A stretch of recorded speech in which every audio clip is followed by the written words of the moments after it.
When Lamont Lilly and I were the national candidates on the Workers' World Party ticket in 2016, we made a conscious decision to deem ourselves as the Black Lives Matter candidates.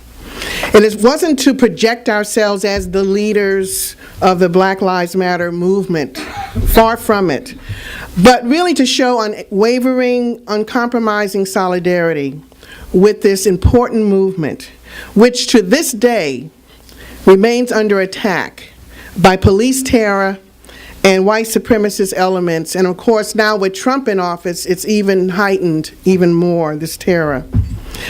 As I stated in my talk at the Peace and Freedom Party convention in Sacramento last August, and this is a quote, "Regarding solidarity with the most oppressed sectors of our class, both in this country and around the world, Workers' World Party believes that while revolutionary socialists have the job of exposing the injustice, the bankruptcy, and the impossibility of reforming the capitalist system and replacing it with socialism, our party also understands that the struggle to unite the workers and the oppressed of the world, a part of the struggle that is essential to any genuine socialist movement and to wider socialist unity, must also be a struggle to forge solidarity in both words and deeds with the most oppressed sectors of our global class," end quote. I went on to say, "A genuine revolutionary socialist movement cannot move forward if our answer to the question of uniting the working class is to advise all involved to minimize and marginalize the importance of combating racism, the oppression of immigrant workers, and the oppression of women and lesbian, gay, bisexual, transgender, and queer people, all for the quote-unquote sake of unity. In fact, we must do the opposite of that. Unity and trust within the working class and within our socialist movement can only be accomplished by making the issues of the most oppressed central to our movement. The failure to do this, we believe, was the biggest failure of the Bernie Sanders campaign, when he failed to recognize the centrality of the struggle against racism as embodied by the Black Lives Matter movement. And we can't forget Trump's racism when it comes to immigrants and Muslims," end quote. Today, as we're holding this Global Women's Fight Back Forum, it is important to shine a very bright political light on those sectors of our class who are targeted, isolated, and marginalized too often by even the broader social forces, even those who consider themselves progressive. And one of those most glaring sectors is Black trans women.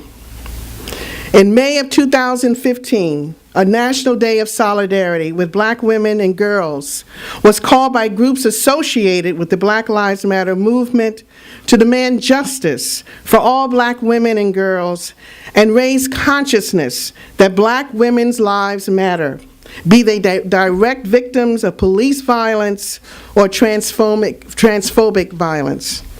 The day also recognized that the Black Lives Matter movement was founded and led by Black women, and especially Black trans women. Black trans women are often labeled as men by the police, and when incarcerated with men, they are subject to brutal sexual assaults.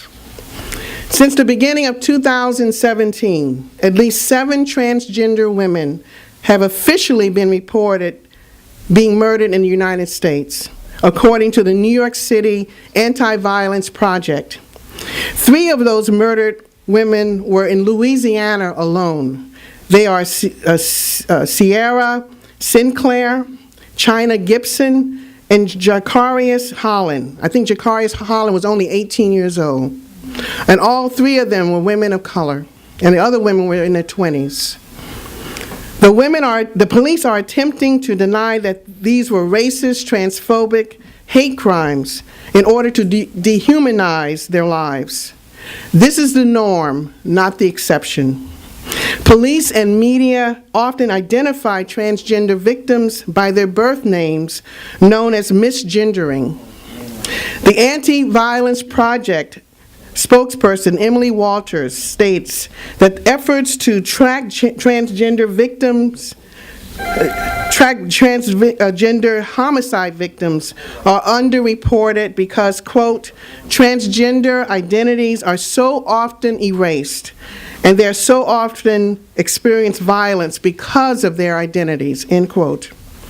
Racist, trans-hating violence against Black transgender women is also gaining greater awareness thanks to the Black Lives Matter movement. The Black Lives Matter movement upsurge is unifying the movement by demanding justice for Black women, girls, and transgender women who have been killed or brutalized by police or racist vigilantes. As revolutionary socialists and progressives, we must do everything we can to deepen class consciousness, solidarity with our trans sisters. Whenever we use the all too often hashtag, say her name, we must also remember the names of the murdered trans women: Islyn Nettles, Tiffany Edwards, Samia Dove, Betty Skinner, Brittany Nicole Kidd Sturgis, Ty Underwood, Lamia Beard, Michelle Vash Payne, Sierra Sinclair, China Gibson, and Jacarius Holland, along with other Black women who have been murdered by the state, like Sandra Bland, Chantel Davis, Rekia Boyd, 7-year-old Ayanna Stanley Jones, Corinne Gaines in Baltimore, and many more. At the very heart of the call for a global May Day general strike is to stand in solidarity with all oppressed peoples, including Black women, no matter their preferred identity, as well as children and men. And I want to urge everyone. Of course, there's a very important May Day meeting here Monday night, which I'm sure Tedesco will talk more about, at 6:30, 7 o'clock, 6 o'clock, I believe. And also, I want to invite everyone to this very important demonstration, which Alani will read more details about. It's being called by the People's Power Assembly. It's on April 1st, starting at 2 p.m. at Herald Square, and it's demanding that Trump and de Blasio's war on Black people come to an end. So I hope everybody will come to this very important demonstration. So let's stop capitalism war on all oppressed people, and let's stop capitalism's war on the Black Lives Matter movement. Thank you. I wanted to pay tribute to Gabriella, not only here, but in the Philippines.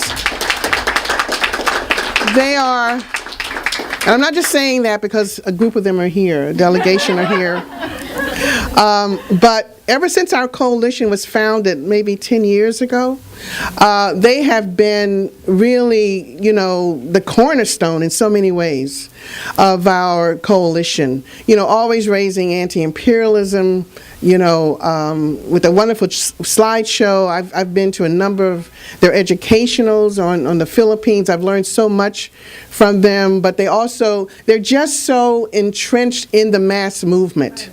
Not only here, but in the Philippines, with domestic workers here, fighting, police brutality. They're very much in tune with the Black Lives Matter movement here, along with, of course, the whole issue of migrant workers.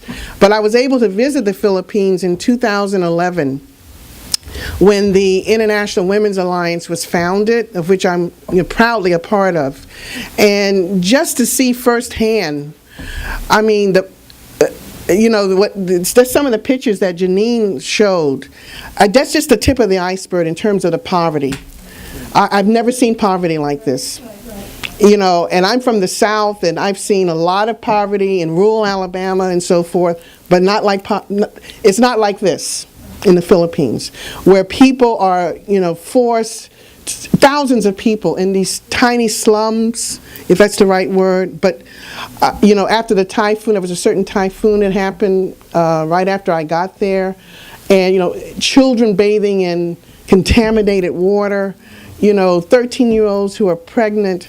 It was just some of the most, heart, wrenching things I've ever experienced. But the Gabriella women were, the women in these impoverished areas love the Gabriella women because they work with them.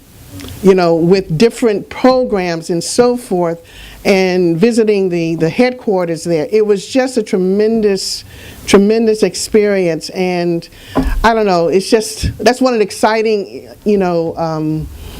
things about being in this coalition, working with these women. And so I just wanted to pay tribute to them, and and you really feel like the revolution is going to happen because of the role of the Gabriela Filipino sisters, who are also involved with Bayan USA and Anak Bayan, and all of the other mass organizations, New People's Army and so forth. So anyway, I just wanted to pay tribute to them and how much we love them and respect them, and look forward to building a tremendous women's movement for liberation, not only here but around the world.